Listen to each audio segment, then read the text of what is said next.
mortgage rates, we talked about it, hit highs at the all-time high for the year was at 7.37% mortgage rate before any adjustments. That has to be retail data. Probably so. That has to be influenced by retail. There's no way. Probably so. I mean, it got up pretty high, but I don't know about that before. Like, that's 800 credit score. That's a perfect scenario for 7.37. That's pretty high.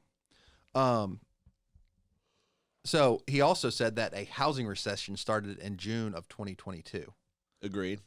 Due to low inventory and high rates. Mm-hmm. You think there was an actual recession? Housing recession.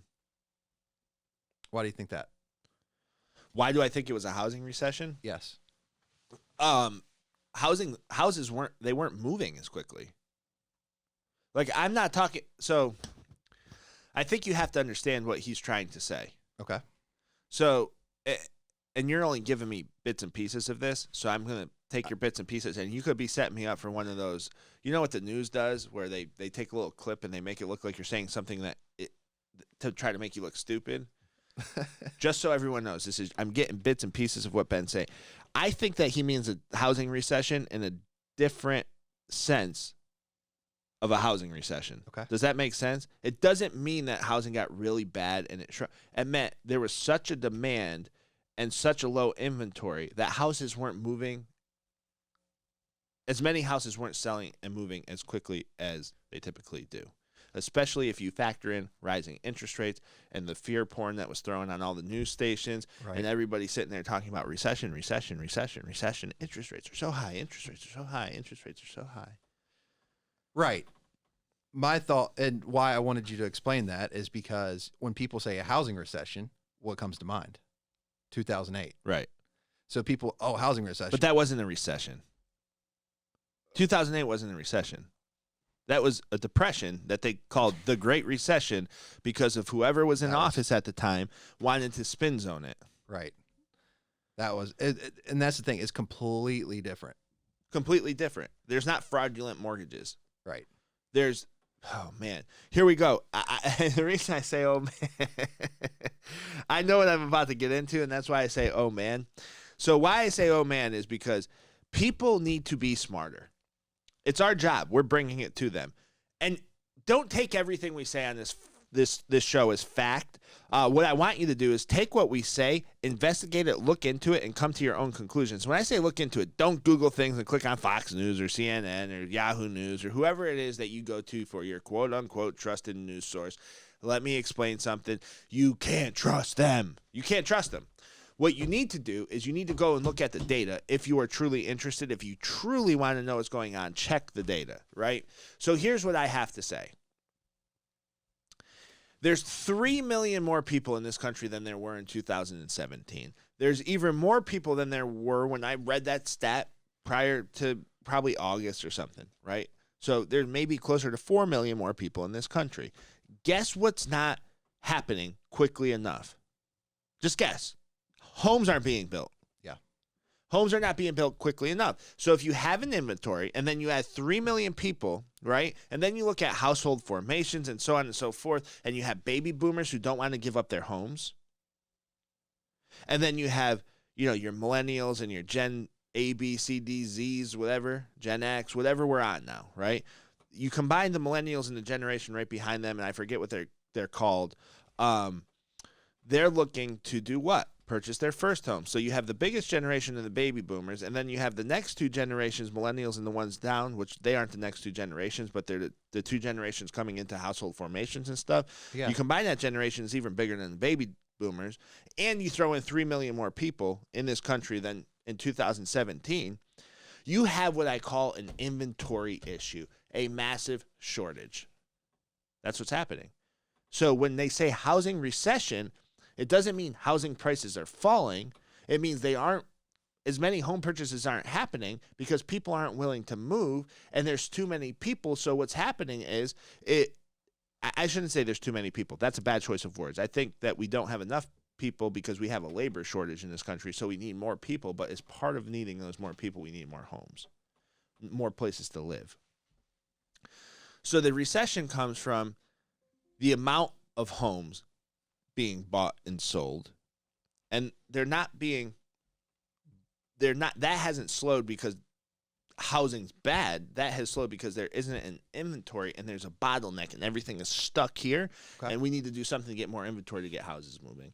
Because if you had more houses for sale, more homes for sale, you would see a higher number of purchases. Because the buyers are there. The buyers are there. You don't think so? No, they are there. I agree. So I completely agree. Oh, so you just wanted me to do that? Yes. No, I mean, I just thought that was a great talking point. I mean, because I think that's something that a lot of people still don't fully understand because of what you said about the news media and everything like that. That's Right. just something that still needs to be said. Well, the other thing is they're trying to stop inflation, right? Right. So I don't know if people understand how closely tied our government and its agencies are to these major news conglomerates. I don't care if it's Fox News, CNN, MSNBC, what is the other one, CNBC? Yeah. I don't care if it's any of them. These news stations are closely tied and getting fed information from the White House or whatever the government agency is you want to look at. It doesn't matter who's in office, right? They're being fed this information, and they're putting this information out because there's a narrative that's trying to be spun. And right now they're trying to do what?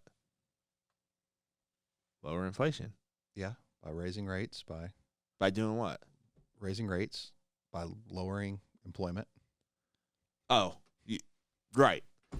So they want to tell everybody how bad the economy is, and then they want to do things like throw out the fact that Amazon's laying off 18,000 workers, and they think that the number one way to lower interest rates is going to be, at this point, lower inflation rate is to raise interest rates. And guess what, people? You can't have a job. Nope. You can't have a job. Too many people are working. I think they said that the unemployment numbers have to be higher in order for them to stop hiking interest rates. They did. Read the quote. Do you have it? They did. Donovan, you have it there. The quote? Yeah, it's on. Is it Microsoft Word? No, he has it on the web browser. It's up. I think I restarted the computer. Oh, yeah. Well, we don't have the quote anymore. Look up the quote. Who was the quote by? Let me see. Because I really want to know. Because I think that here's the deal. I think that people need to understand that the reason that we are in an inflationary period is because the government and the Federal Reserve, they decided to print trillions and trillions of dollars, right? And when they printed trillions of dollars, anybody with a brain, with a little bit of common sense would say, hey, guess what's going to happen when you flood the economy with more money?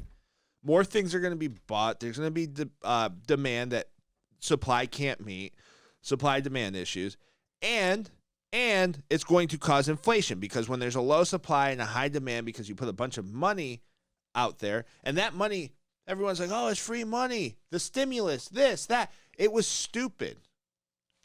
So they print the stimulus money to make sure what? That businesses could keep people employed, and inflation goes crazy because they printed way too much money. So you know what they try to do? This is what they do. They say, you know what we have to do? We have to get people to lose their jobs. So they literally printed money so that you could keep your job only for 2 more years, though. Because in 2 years, they said, you know what? Here's this stimulus check. Hey, business, here's this PPP loan that's going to be forgiven. Hey, this person, here's that, there's that, there's that. And it's all this money flowing and flowing and flowing and flowing. And guess what happens? Inflation goes up. Interest rates are going up. And it's not good to be in an inflationary period and drive the prices up like that. So they need to drive prices down, and the way they're going to do it is they're going to do everything in their power to hurt the working person, and they have said it, and they came out and said it themselves. Anybody, go read it. So here's the quote. Our view is still that rapidly easing inflation combined with a notable drop-off in employment growth will alter the landscape quite dramatically over the first half of this year.